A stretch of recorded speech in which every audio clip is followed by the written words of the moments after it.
약 13년 전인 것 같습니다. 제가 한신대학교 신학과에 입학하는 그 면접의 자리에서 있었던 일인데요.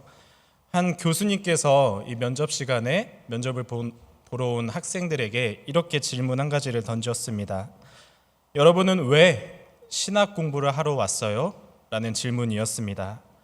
이 질문에 몇몇 학생들의 답이 저를 깜짝 놀라게 만들었는데 과연 그들이 뭐라고 했기 때문에 제가 깜짝 놀랐을까요? 네. 부모님이 목사님이셔서요 라는 대답도 했고, 또 어떤 친구는 교회 전도사님이 추천해 줬어요 라는 대답을 했고, 좀 더 제 생각에 기가 막혔던 대답은 성적에 맞춰서 왔어요 라는 이 대답을 하였습니다. 저는 속으로 면접 때 저렇게 이야기해도 되나 싶을 정도로 걱정을 했기 때문에 이 친구들이 과연 합격할 수 있을까라는 생각을 하고 있었습니다.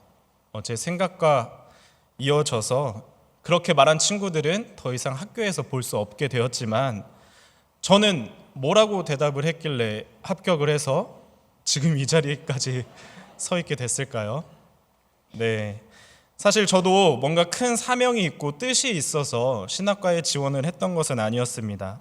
단지 어렸을 때부터 장래의 희망을 적는 시간마다 부모님께서 선교사 또는 목사라는 이 사명을 거기다 적어 주셨고, 저는 그게 제 꿈인 줄 알고 제 미래의 일인 줄 알고 당연하게 여기며 살아왔습니다. 그래서 저는 이 솔직한 마음이 있었기 때문에 앞에서 면접을 망친 친구들의 모습을 보면서도 속으로 뭐라고 이 답을 해야 될까라고 고민을 하던 중에, 모르겠다, 부모님이 추천했다고 하면 좀 약할 것 같고 차라리 하나님께서 추천해 줬다고 하자라고 생각을 하면서 이 등줄기에 땀을 흘리면서 조용히 제 차례를 기다리고 있었습니다. 순서상 제 차례가 되어서 이제 말할 타이밍을 갖고 이렇게 기다리는 순간 갑자기 똑똑하는 노크 소리가 들려옵니다. 어떤 사람이 딱 들어오더니 교수님, 면접 시간이 끝났습니다 라고 하면서 호련히 나가는 것이었습니다. 저는 정말 그때 하나님께서 천사를 보내주셔서 살려주셨구나라는 고백을 속으로 하면서, 다행히 제가 헛이어서 제일 마지막 순서였기 때문에 면접 때 이 답을 듣지 않고 교수님께서 그 앞전에 했던 이야기를 가지고 좋게 봐주셔서 합격을 할 수 있었던 것 같습니다. 지금도 아멘 감사합니다. 지금도 이 교수님하고는 정말 연락을 하고 지낼 정도로 가깝게 지내고 있습니다. 정말 다행이다라며 안도를 하고 있었을 그때 저를 또 한 번 충격에 빠지도록 만드는 교수님의 한마디가 있었습니다. 그것은 바로 여러분이 누군가를 통해서 왔던지, 그리고 다른 어떤 이유를 가지고 이 자리에 왔던지 결국 여러분의 선택에 의해서 이 자리에 오게 된 것입니다 라고 한마디를 더 해주셨습니다. 면접 때는 정말 다행이다, 어저께도 그렇게 말한 적이 있어요. 저 헛이라서 붙은 것 같아요 라면서 기쁨을 나누고 있었지만, 돌아가는 그 차 안에서 이 교수님의 말을 곰곰이 생각해 보니 아마도 누군가가 시켜서 하는, 억지로 따라가는 그 길이 아니라 능동적으로 네가 생각해서 이성적으로 판단했을 때 이 길이 옳다면은 그 길을 기쁨으로 걸어가라고 격려를 해주신 것 같았습니다. 저는 이 교수님의 한마디를 듣고 깊은 고민에 빠지게 되었습니다. 다행스럽다고 생각하며 넘어갔지만, 저는 어쩌면 앞서서 이야기한 대로 부모님이 시켜서 어쩔 수 없이 이 신앙의 길을 선택했고 따라가고 있는 것은 아닐지 돌아보면서, 과연 나는 능동적으로 내 선택에 의한 삶을 살아가고 있는지, 그리고 이 신앙의 길을 걷고 있는지를 고민하게 되었던 것이죠. 한 줄로 말해서 나는 하나님의 부르심을 받으며 살아가고 있는가라는 이 질문이 아직까지도 제 마음속에 남아 있습니다.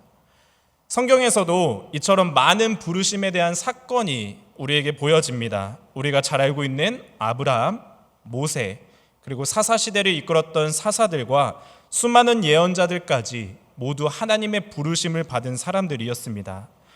그 부르심에 대한 응답은 그 사람 각자에게 달려 있었겠지만 이 부르심을 받은 사람들은 하나님의 부르심이 있었을 때 본인의 능동적이고 주체적인 선택에 의해서 하나님의 사역을 감당해 나아갔다는 사실을 우리는 성경 곳곳에서 찾아볼 수 있게 됩니다.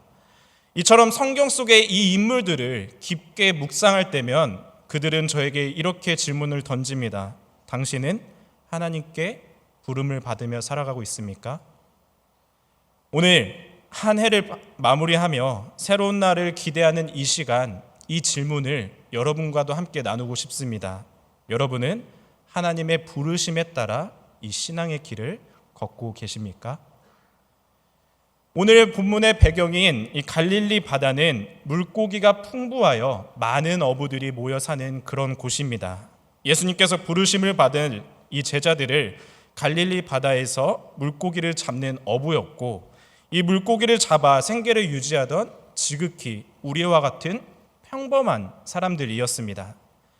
그물을 던지고 있던 안드레 그리고 베드로, 야고보와 요한은 예수님으로부터 나를 따르라, 내가 너희를 사람을 낚는 어부가 되게 하리라 라는 이 부르심을 받습니다. 우리가 이 말씀에서 주목해야 할 점은 예수님이 제자들을 부르실 때에는 어떤 특별한 계시나 엄청난 종교적인 현상에서 경험되는 것이 아니라 일상적인 삶의 한복판에서 일어났다는 사실을 우리는 기억해야 합니다.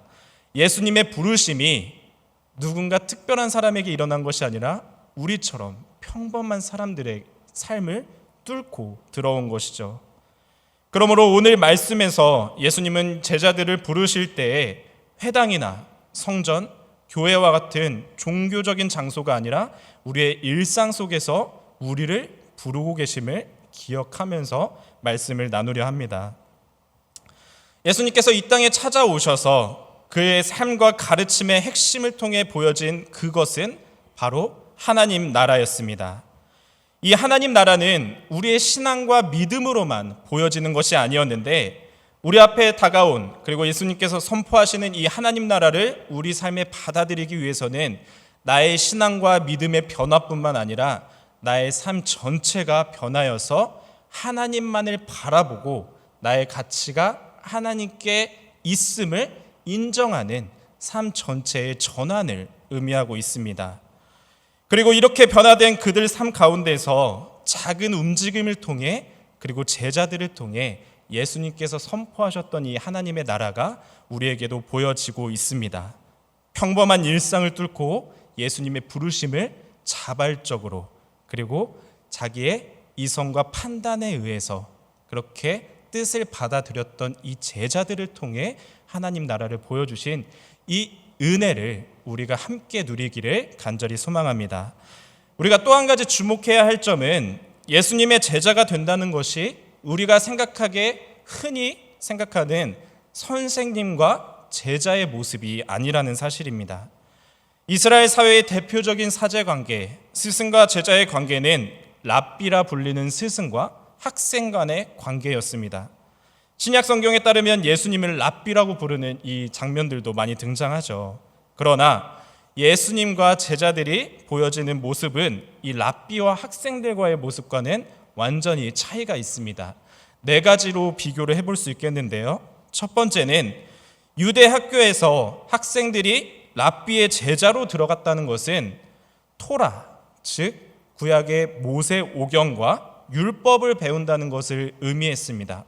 반면에 예수님의 제자들은 토라나 율법을 배우러 찾아간 것이 아니라 예수라는 한 존재에 끌렸고 그의 부르심에 응답한 제자들이었습니다. 두 번째는 랍비는 학생들을 직접 찾으러 나서지 않습니다. 학생들이 랍비에게 배우러 오는 것이 당연한 세상의 이치죠. 그러나 예수님께서는 자신을 찾아오는 배우러 오는 사람을 기다리신 것이 아니라 직접 제자들을 찾아 나서십니다.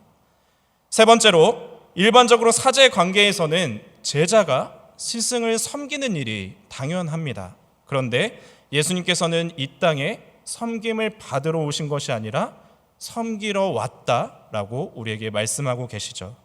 마지막으로 랍비는 오직 자격 있는 사람을 선택해서 제자로 불러들였으나 예수님께서는 어린이, 여자, 어부, 심지어 죄인들까지도 본인의 제자로 택함을 선포하십니다. 차이점이 분명히 나타나죠. 이 독특한 관계는 구약 성경인 오늘 열왕기상의 말씀에서도 찾아볼 수 있는데요. 바로 엘리야와 엘리사의 모습입니다. 엘리사는 이 12마리의 소를 이어서 밭을 갈 정도로 큰 땅을 소지한 그런 사람이었습니다. 12겨릿소를 앞세워 밭을 갈고 있었던 그때에, 여느 때처럼 자기의 일상을 살아가고 있었던 그때에 한 사람이 등장합니다. 누구죠? 바로 엘리야죠. 이 엘리야는 엘리사에게 어떠한 말도 하지 않습니다. 단지 자기의 겉옷을 벗어서 던져줍니다. 우리는 이 장면에서 엘리사가 엘리야로부터 어떠한 매력을 얻게 되었는지는 알 수 없지만 분명한 것은 이 엘리야의 행동이 무엇을 원하고 있는지를 엘리사는 그 순간 깨달았던 것 같습니다. 때문에 엘리사는 잠시 부모님을 만나고 오겠습니다 라고 말을 하죠. 엘리야는 내가 너에게 무엇을 하였다고 그러느냐 라고 말을 합니다. 이 뜻은 내가 너에게 뭐라고 했니? 너 하고 싶은 대로 해 라고 선택권을 넘겨준 것이죠. 그러자 엘리사는 곧바로 이 선택에 응답하고 부르심을 받아 떠날 준비를 합니다. 이 부름을 받은 엘리사가 보여준 행동은 자기를 부른 이 부름에 주저한 모습을 보여주고 있지 않습니다. 자기가 가지고 있던, 그리고 소가 메고 있던 쟁기를 불사르고 소를 잡아서 백성들과 함께 나누고 지금까지 살아온 삶과 작별하며 그 순간 작정하고 떠나기로 마음을 먹었던 것입니다. 엘리야가 엘리사를 부르는 이 장면과 예수님께서 제자들을 부르시는 이 장면은 매우 유사합니다. 엘리야가 엘리사를 부르러 나섰듯이 예수님도 제자들을 찾으러 나서셨고, 부름받은 이 엘리사와 제자들은 그 부르심에 어떡하지? 나 이거 지금 가지고 있는 게 많은데, 이 걱정을 가지고 주저한 것이 아니라 곧장 그 부르심에 응답했다는 사실을 우리 모두 기억해야 합니다. 여러분, 우리는 이처럼 예수님의 뒤를 따르는 사람들입니다. 우리는 그분의 삶을 배우고 하나님 나라를 소망하며 따르는 사람들인 줄로 믿습니다. 이러한 의미에서 여러분과 저 모두는 예수님의 제자들입니다. 그러나 예수님의 제자가 된다는 것은 앞서 이야기한 것처럼 랍비를 찾아가 좋은 말씀 듣고 내 마음을 채우는 어떤 한 구절을 가지고 삶의 목적으로 삼는 게 아니라 예수님의 뒤를 따라 하나님 나라를 선포하는 제자의 길로 들어섰다는 사실을 우리는 늘 기억하고 명심하며 살아가야 합니다. 그래서 현재 우리의 모습이 과연 예수님의 제자다운 모습인지를 늘 점검하며 살아가야 된다는 것을 의미합니다.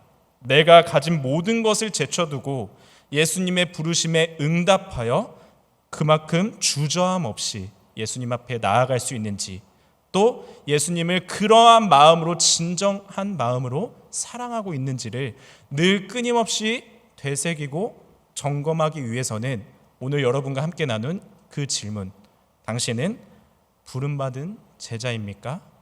하나님의 부르심을 매일매일 경험하며 살아가고 있습니까? 라는 이 질문을 스스로 계속해서 되뇌어야 합니다. 오늘 우리에게 주어진 이 두 부르심의 말씀은 성경이 말하고 있는 제자의 길, 그의 합당한 모습을 우리에게 잘 보여주고 있습니다. 여기까지 오늘 본문의 배경이 되겠는데요. 중요한 건 이제부터죠. 우리의 삶에 적용을 해봐야 되지 않겠습니까?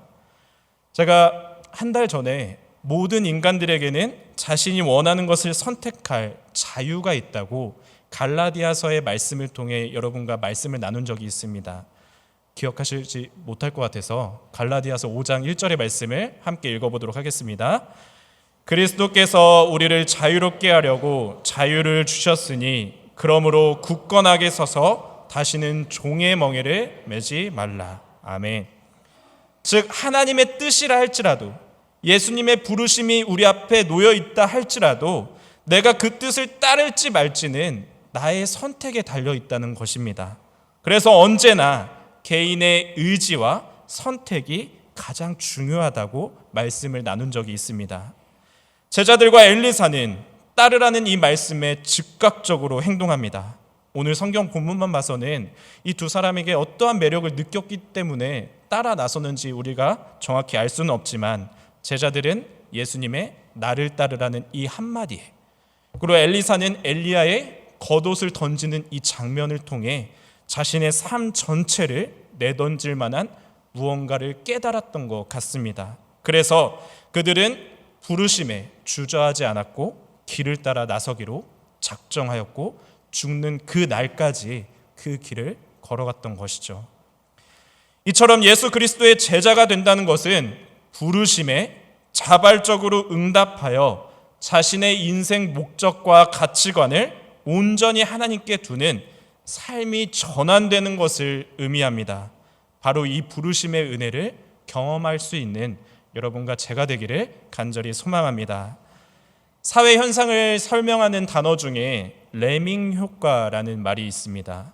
맹목적으로 남을 따라하는 행동을 나타내는 말인데, 쉽게 표현하면 유행이나 쏠림 현상이라고 표현할 수 있겠습니다. 이 레밍 효과에서 레밍은 북유럽에 사는 아주 작고 귀여운 친구입니다. 이 쥐의 일종인데요. 레밍의 고유한 습성에서 이 레밍 효과라는 단어가 탄생하게 되었는데, 이들은 생후, 그러니까 태어나서 5주에서 6주가 되면은 임신이 가능하다고 합니다. 그리고 그 임신 기간은 20일밖에 되지 않습니다. 그러니까 5주, 6주 만에 임신을 해서 20일 만에 새끼를 낳는 행동을 반복적으로 하는 것이죠. 개체수가 엄청 늘어남에 따라서 좁은 땅에서는 서식할 수 없으니 새로운 서식지를 따라 길을 나섭니다. 그런데 이 레밍의 두 가지 큰 특징이 있습니다. 하나는 눈이 나쁘다는 것이고, 하나는 매우 용감해서 직선으로만 간다는 것입니다. 이 새로운 서식지를 향해 레밍은 앞서가는 레밍을 맹목적으로 따라갑니다. 얘가 틀린 방향으로 가는데? 라고 생각을 할지라도 어때요? 직선적으로만 가기 때문에 그냥 무작정 따라갑니다. 그러다 어느 순간 바닷가가 보이는 이 낭떠러지에 다다르게 됩니다. 하지만 눈이 나쁜 레밍은 이 바다를 쉽게 건널 수 있는 강으로 착각해서 맨 앞에 우두머리 레밍이 쏙 뛰어듭니다. 그 뒤에 따르는 레밍은 어떻게 될까요? 제가 가네? 우리도 가자 하면서 다 같이 바다에 뛰어드는 상황이 벌어지게 되는 것이죠. 결국 이 맹목적인 따름으로 익사를 하거나 생명을 위협할 수 있는 그런 상황에 스스로 놓여지게 된다는 것입니다. 여러분, 따라간다는 것은 누군가의 뒤를 따르는 것입니다. 때문에 우리 앞에 가는 존재가 어떠한 존재인지, 그가 무엇을 위해 어디로 가고 있는지를 확인하는 것이 가장 중요하겠죠. 우리는 누구를 따르는 사람들입니까? 예수님을 따르는 사람들입니다. 예수님은 제자들을 부르시기 전에 마가복음 1장 15절에서 이렇게 말씀하십니다. 때가 찼다. 하나님 나라가 가까이 왔다. 회개하고 복음을 믿어라. 아멘. 이 선포 뒤에 곧장 제자들을 찾아 나서십니다. 다시 말해서 예수님을 따르는 제자들은 하나님 나라가 가까이 왔다고 외치는 이 예수님의 뒤를 따라가는 사람들입니다. 그렇기 때문에 예수님의 제자가 된다는 것은 단순히 말씀을 따르고 말씀을 지켜 행하는 것이 아니라 예수님의 삶 전체를 따라가는 그리스도인이 된다는 사실을 우리는 분리해서 생각할 수 없게 됩니다. 예수님의 선포가 하나님 나라였듯이 그분의 삶 역시 하나님의 나라를 우리 안에서 경험토록 하십니다. 제자들은 이 예수님의 삶과 가르침 속에서 구원의 현장을 직접 목격하죠. 눈먼 자가 보게 되고 포로된 자가 자신의 삶을 되찾으며 낮은 자가 높아지고 죽은 자가 다시 살아나는 경험을 제자들 생애 동안 경험하게 된 것입니다. 그리고 이 하나님의 나라가 실현되는 것을 경험한 이 경험을 바탕으로 복음을 전한 제자들이 되었다는 것이죠. 그렇게 제자들은 예수님과 함께하며 하나님 나라를 경험했고, 이제 그들 앞에는 한 가지 과제이자 사명만이 남아 있었습니다. 그것은 바로 예수님이 제자들을 부르실 때 하셨던 말씀인 사람을 낚는 어부가 되는 길입니다. 갈릴리 바닷가에서 제자들을 부르시는 예수님의 모습이야말로 진짜 사람을 낚는 어부의 모습이셨죠. 그러므로 이제는 성령을 선물로 받은 우리가 부르심에 응답하여서 제자의 길을 따라 살겠다고 다짐하는 우리가 사람을 낚는 어부가 되어야 할 차례입니다. 예수님의 삶과 가르침을 통해 경험한 하나님 나라를 전해야 하는 사명이 우리에게도 남겨져 있는 것이죠. 예수님은 그리스도인들을 다양한 모습으로 그리고 다양한 쓰임새로 부르시지만 결국 그리스도인들이 감당해야 할 최종 사명 한 가지, 바로 복음을 전하는 것입니다. 그러나 이 복음을 전한다는 것은 추상적인 메시지를 전하라는 말이 아닙니다. 예수 믿으세요? 예수 믿으세요? 공허한 외침을 전하라는 것이 아니라 예수님이 직접 우리에게 보여주셨고 경험케 하신 그 하나님 나라를 우리가 먼저 경험하고 그 경험을 바탕으로 대상자의 삶으로 옮겨지는 것, 이것이 복음을 전하는 일입니다. 추상적으로 공허한 외침을 하는 것이 아닙니다. 복음은 아주 실제적으로 그들을 하나님 나라로 초청하는 방식이 되어야 할 줄로 믿습니다. 그러기 위해서 우리는 각자의 삶의 자리에서 끊임없이 내가 지금 하나님께 부름을 받고 살아가고 있는지, 하나님 나라를 이루어가기 위해 나는 어떻게 삶의 자세를 취하고 있는지를 끊임없이 돌아보며 성찰해야 될 줄로 믿습니다. 말씀을 마무리하도록 하겠습니다. 예수님은 제자들을 부르실 때 하나님 나라를 함께 이루어갈 동역자들로 부르셨습니다. 왜냐하면 이 땅에 임할 하나님 나라는 하나님께서 강압적으로 이루시는 것이 아니라 한 명도 낙오되지 않는 나라, 죽어가는 이웃들이 다시 건강한 삶을 되찾고 예수 그리스도를 모르던 인간들이 우리와 같은 인간으로 그리스도인으로서 변화되고 서로를 섬겨주며 사랑으로 우리 안에 있는 그 나라, 그 나라를 함께 이루어갈 동역자로 부르셨습니다. 그래서 우리는 그 부르심에 응답한 그리스도인이라고 늘 고백하며 살아가는 것이죠. 그리고 제자들을 부르셨던 그 부르심이 오늘 한 해를 마무리하는 우리에게 이렇게 들려옵니다. 나를 따라오라. 내가 너희를 사람을 낚는 어부가 되게 하리라. 우리는 작고 연약한 존재들이지만 예수님은 그런 우리를 불러서 동역자로 세우셨습니다. 이 부르심에 응답하는 여러분과 제가 되기를 간절히 소망합니다. 세상이 바라볼 때에는 정말 눈에 보이지 않는 작은 시작이지만 하나님의 나라의 역사는 언제나 그렇게 작고 은밀하게 시작되었다는 사실을 기억하시면서 하나의 끝자락에서 우리가 주님의 제자로서 성도로서 바라야 하는 것들을 다시 한번 생각해 보시길 바랍니다. 2024년의 기도의 제목이 나의 가정의 평안과 나의 복을 먼저 비는 것이 아니라 하나님의 의와 나라를 위해 먼저 기도할 수 있는 주님의 마음과 시선을 품은 그리스도인들이 되시기를 주님의 이름으로 축복합니다.